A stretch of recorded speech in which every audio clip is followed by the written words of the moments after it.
Ensaios da teoria da sexualidade, resumo. É hora de tentarmos fazer um resumo. Partimos das aberrações do instinto sexual no tocante a seu objeto e sua meta, e nos vimos ante a questão de saber se elas derivam de uma constituição inata ou são adquiridas como resultado das influências da vida. A resposta a essa questão nos veio da compreensão do funcionamento do instinto sexual nos psiconeuróticos, uma classe de pessoas numerosa e pouco distante dos indivíduos sãos. Compreensão essa que havíamos obtido graças à investigação psicanalítica.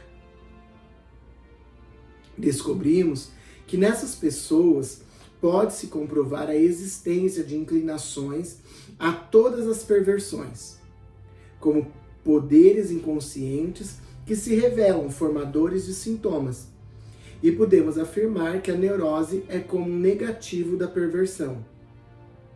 Ante a reconhecida frequência das inclinações perversas, impôs-se a nós a ideia de que a predisposição às perversões seria a predisposição geral original do instinto sexual humano, da qual se desenvolveria o comportamento sexual normal, em consequência de alterações orgânicas e inibições psíquicas no decorrer da maturação. Esperávamos demonstrar a presença da predisposição original na infância, entre os poderes que restringem a direção do instinto sexual. Ressaltamos o pudor, o nojo, a compaixão e as construções sociais da moral e da autoridade.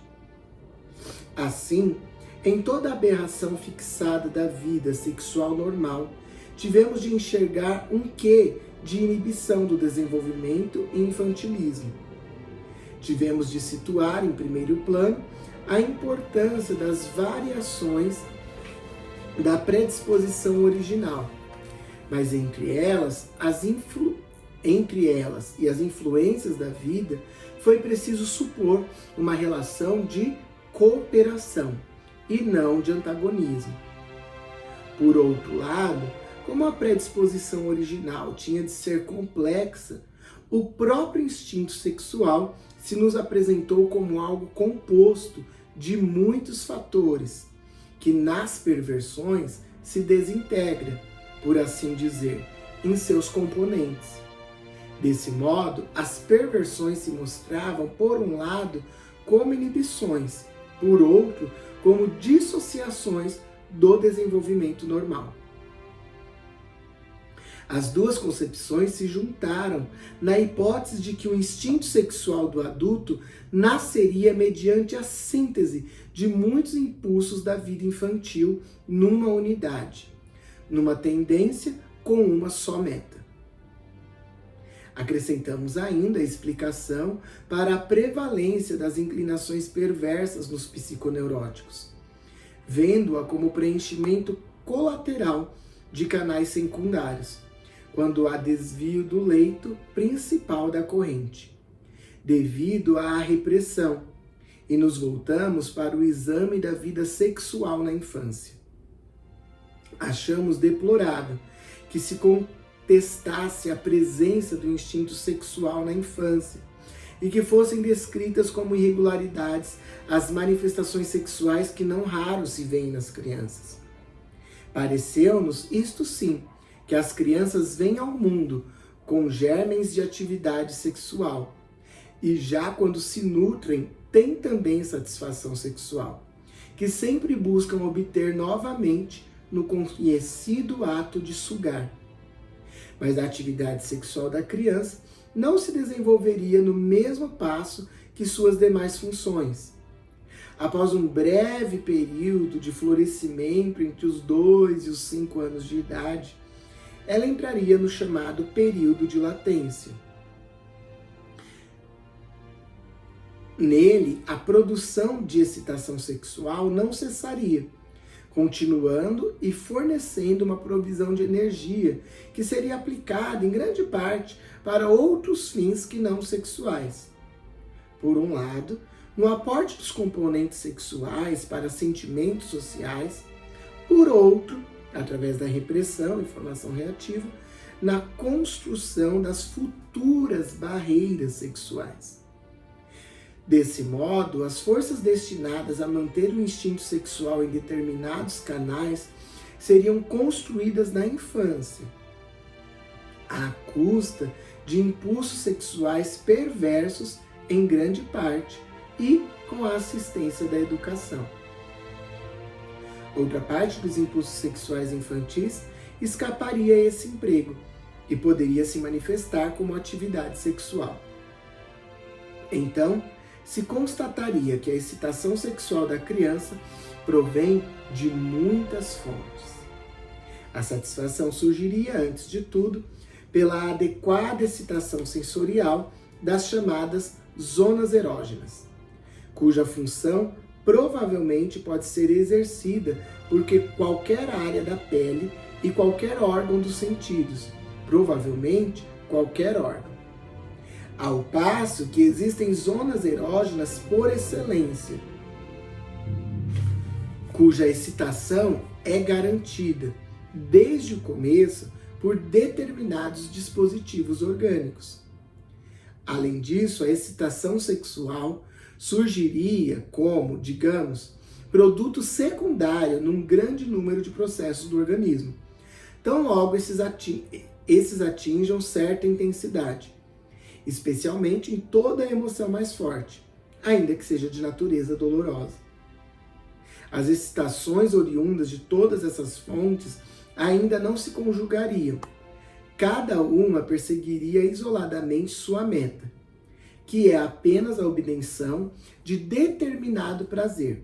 Portanto, o instinto sexual na infância não seria centrado e seria primeiramente sem objeto, autoerótico.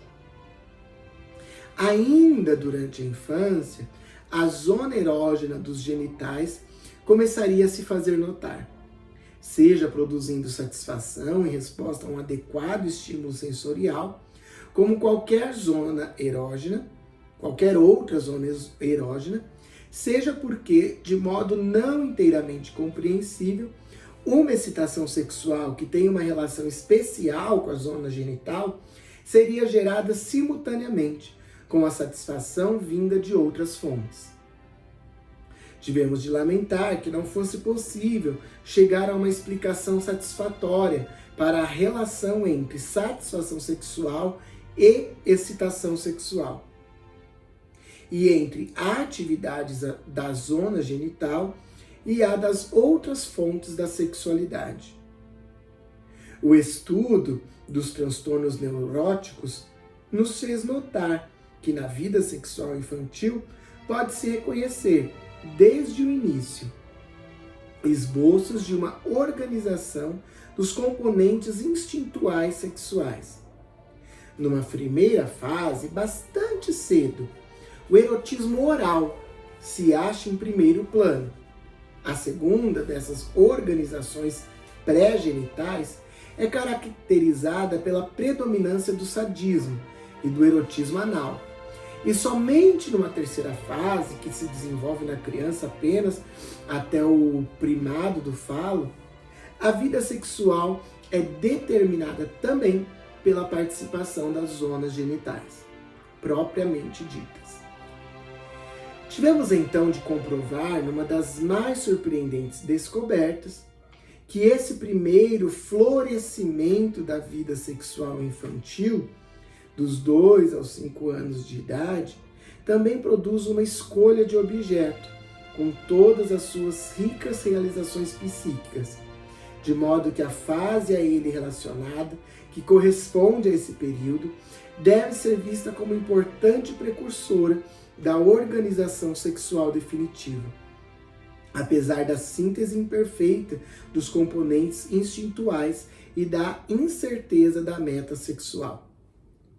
Pareceu-nos digno de especial atenção o fato de o desenvolvimento sexual começar em 2 tempos no ser humano, isto é, de ser interrompido pelo período de latência.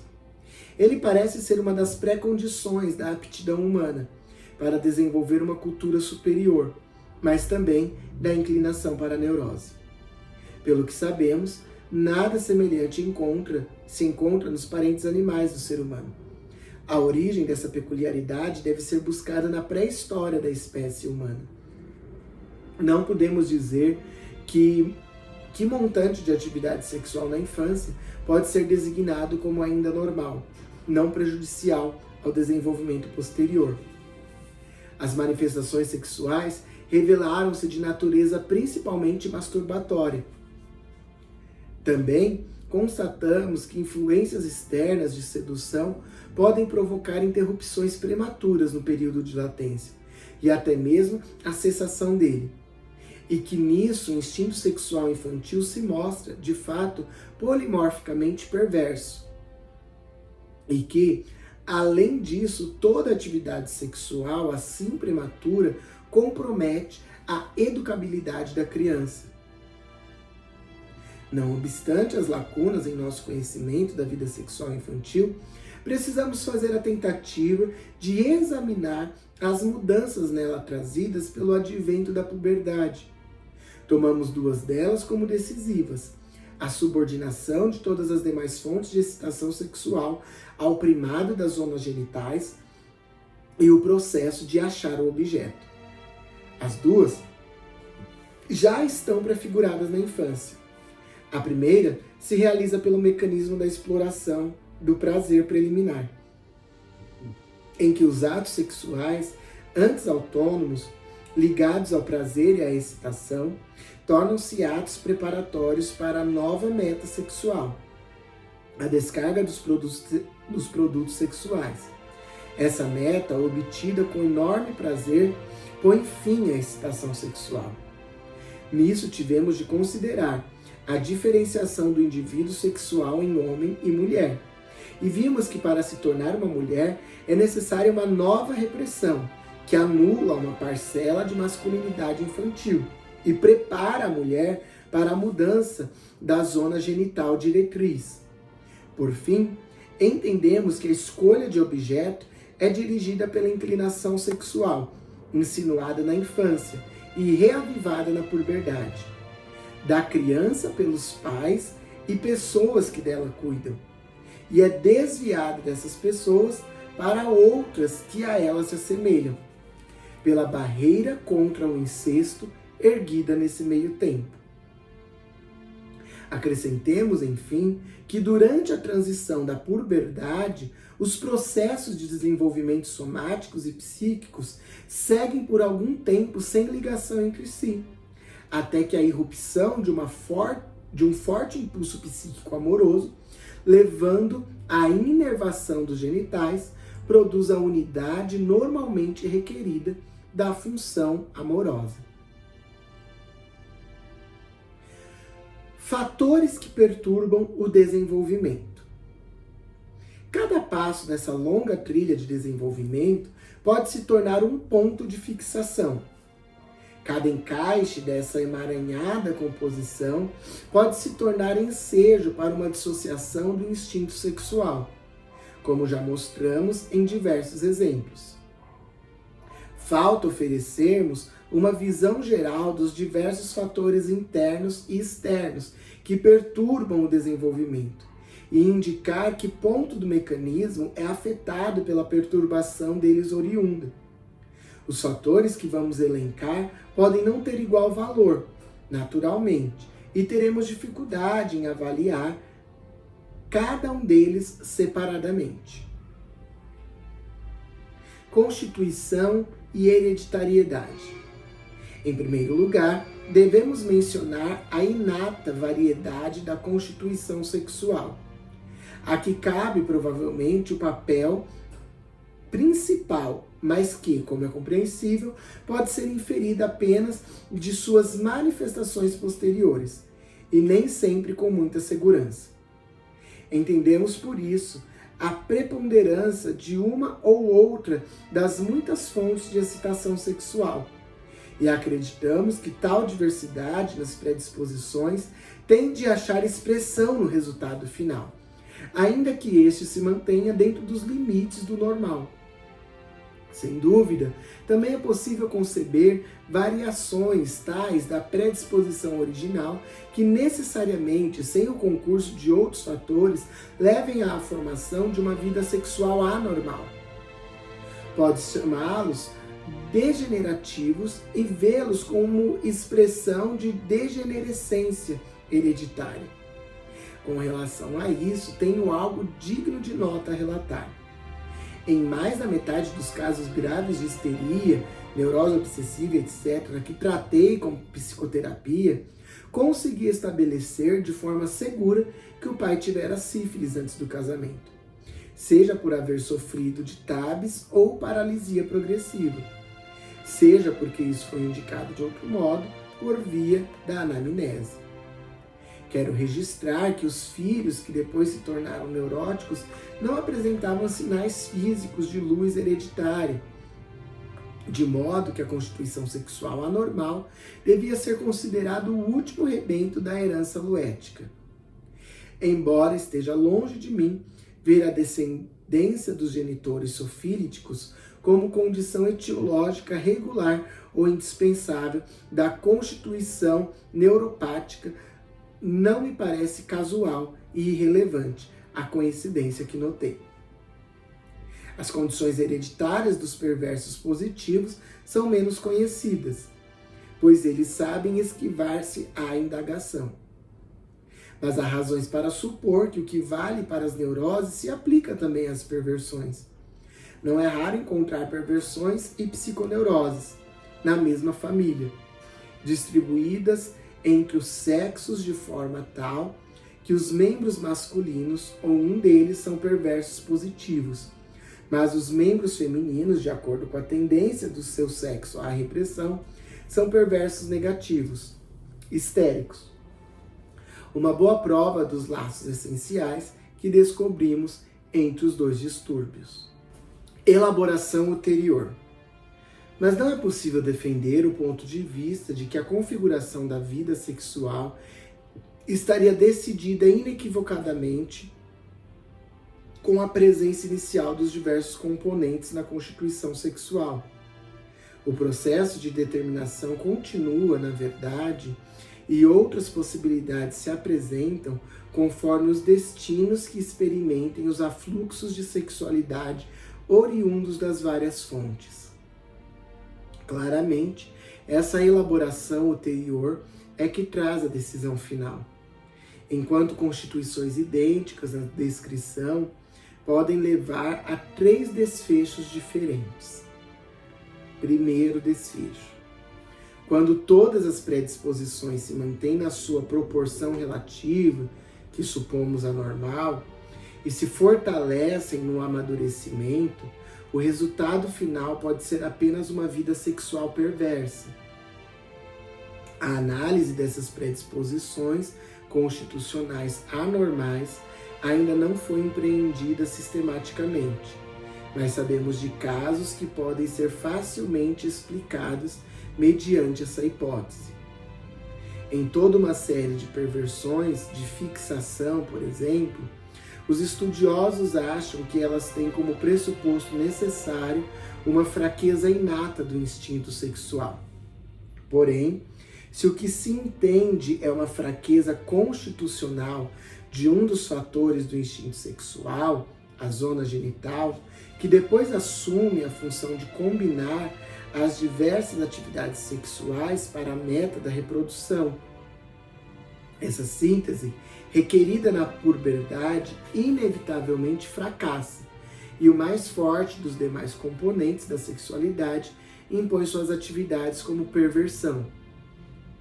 O segundo desfecho, ele chama de repressão. Outro desfecho se dá quando, no curso do desenvolvimento, alguns dos componentes excessivamente fortes experimentam o processo da repressão, que deve-se ter em conta, não equivale a uma anulação.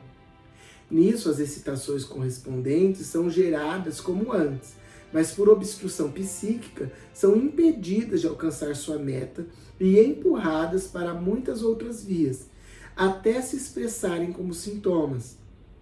O resultado pode ser uma vida sexual aproximadamente normal, em geral restrita, mas com um complemento de uma doença psiconeurótica.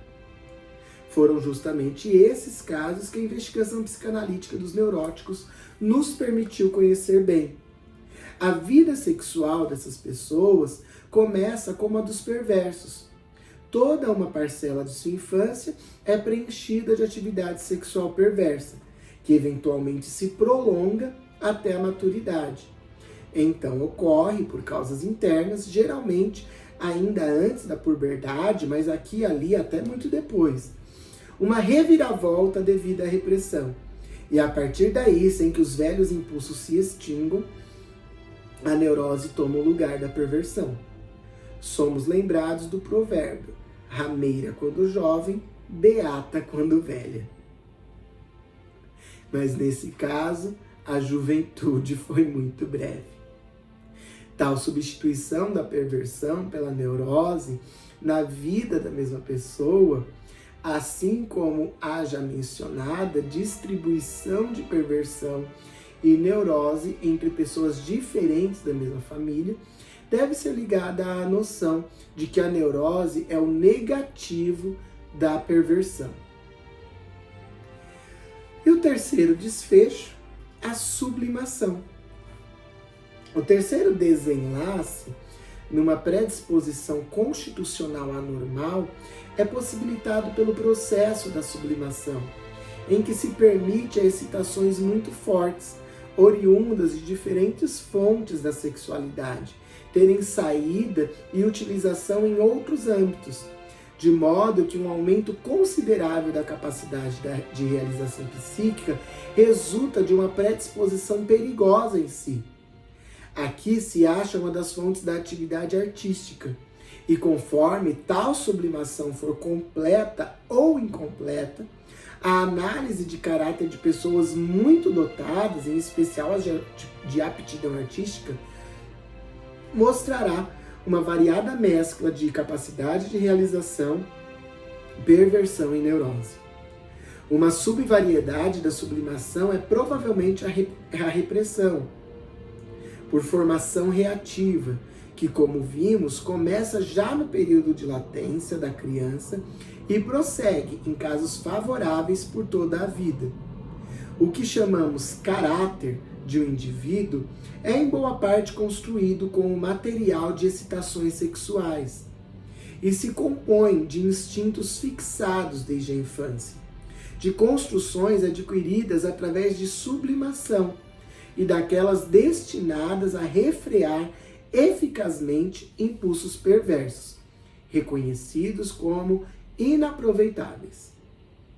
Assim, a predisposição sexual, geralmente perversa da infância, pode ser considerada a fonte de uma série de nossas virtudes, na medida em que, por formação reativa, estimula a criação delas. Vivências acidentais. Todas as demais influências carecem de importância quando comparadas aos desprendimentos sexuais, às ondas de repressão e às sublimações, sendo que as condições internas dos dois últimos processos nos são inteiramente desconhecidas. Quem inclui as repressões e sublimações na predisposição constitucional, vendo-as como manifestações vitais destas, tem o direito de afirmar que a configuração final da vida sexual é, antes de tudo, resultado da constituição inata. Mas nenhum indivíduo sensato pode contestar que nessa combinação de fatores há também lugar para os influxos modificadores do que é vivido acidentalmente na infância e depois. Não é fácil estimar a eficácia relativa dos fatores constitucionais e acidentais. Na teoria, há sempre a inclinação a superestimar os primeiros. A prática terapêutica enfatiza a importância dos últimos. De maneira nenhuma se deve esquecer que a relação entre os dois é de cooperação e não de exclusão. O fator constitucional tem de esperar por vivências que o façam entrar em vigor. O acidental precisa apoiar-se na Constituição para chegar a ter efeito. Podemos imaginar, para a maioria dos casos, uma série complementar, em que as intensidades decrescentes de um fator são compensadas pelas intensidades crescentes de outro. Mas não temos motivos para negar a existência de casos extremos nas duas pontas da série. Estará em conformidade ainda maior com a pesquisa psicanalítica se privilegiarmos entre os fatores acidentais as vivências da primeira infância. Uma série etiológica se decompõe então em duas, que podem ser chamadas a disposicional e a definitiva. Na primeira, a constituição e as vivências infantis acidentais agem conjuntamente, assim como na segunda, a predisposição e as vivências traumáticas posteriores. Todos os fatores prejudiciais ao desenvolvimento sexual manifestam seus efeitos produzindo uma regressão, um retorno a uma fase anterior de desenvolvimento. Agora, prosseguiremos com nossa tarefa de apresentar os fatores que verificamos ter muita influência no desenvolvimento sexual, por constituírem forças ativas ou apenas manifestações de tais forças. Primeiro, a precocidade. Um fator desses é a precocidade sexual espontânea, que, ao menos na etiologia das neuroses, pode ser demonstrada seguramente, embora, como outros fatores, não baste sozinha para causá-las. Ela se mostra na interrupção, encurtamento ou eliminação do período infantil de latência, e vem a ser causa de transtornos ao ocasionar manifestações sexuais que, devido ao estado incompleto das inibições sexuais, por um lado, e ao sistema genital não desenvolvido, por outro, terão caráter de perversões. Essas inclinações perversas podem se manter como tais ou depois aparecerem as repressões, tornar-se forças motrizes de sintomas neuróticos. Em todos os casos, a precocidade sexual dificulta o desejável domínio posterior do instinto sexual pelas instâncias psíquicas superiores e aumenta o caráter compulsivo que as representações psíquicas do instinto já possuem. Com frequência, a precocidade sexual é paralela ao desenvolvimento intelectual prematuro. E assim, a encontramos na história da infância de indivíduos de grande eminência e capacidade. Ela parece, então, não agir de forma tão patogênica como quando surge isoladamente. Fatores temporais. Assim como a precocidade, outros fatores requerem atenção. Juntamente com ela, podemos chamá-los de temporais. A ordem em que os impulsos instintuais são ativados parece filogeneticamente estabelecida. E também o espaço de tempo em que podem se manifestar até sucumbir à influência de um impulso instintual que surge ou de uma repressão típica. Mas tanto na sequência temporal como em sua duração, podem ocorrer variações que têm de exercer influência determinante no resultado final. Não pode ser indiferente que certa corrente apareça antes ou depois que sua corrente contrária, pois o efeito de uma repressão não é reversível. Uma discrepância temporal na composição dos elementos produz normalmente uma alteração do resultado. Por outro lado, impulsos instintuais que surgem com particular intensidade transcorrem muitas vezes de modo surpreendentemente breve. Por exemplo, a ligação heterossexual dos que depois serão homossexuais manifestos. As tendências que aparecem mais fortemente na infância não justificam o temor de que venham a dominar permanentemente o caráter do adulto, Pode-se igualmente esperar que venham a desaparecer para dar lugar ao seu oposto. Senhores severos não governam muito tempo. Não temos sequer como indicar a que se devem tais desarranjos temporais dos processos de desenvolvimento. Aqui se abre para nós a visão de uma legião de problemas mais profundos, biológicos e talvez também históricos, que nem sequer podemos atacar, pois não nos aproximamos suficientemente deles. Tenacidade das primeiras impressões. A importância de todas as manifestações sexuais precoces é aumentada por um fator psíquico de origem desconhecida, que neste momento só podemos apresentar como um conceito psicológico provisório. Refiro-me à grande tenacidade, ou suscetibilidade à fixação, dessas impressões da vida sexual, que temos de admitir, para completar o quadro, em futuros neuróticos e também perversos, já que as mesmas manifestações sexuais prematuras em outras pessoas não conseguem se imprimir tão profundamente para levar de modo compulsivo à repetição e ditar ao instinto sexual os caminhos pela vida inteira. Parte da explicação para essa tenacidade talvez esteja em outro fator psíquico, que não podemos ignorar na causação das neuroses. O peso enorme que tem na vida psíquica os traços mnemônicos comparados às impressões recentes. Esse fator depende claramente da formação intelectual e cresce com o nível da cultura pessoal. Em contraposição a isso, o selvagem já foi caracterizado como o infeliz filho do instante.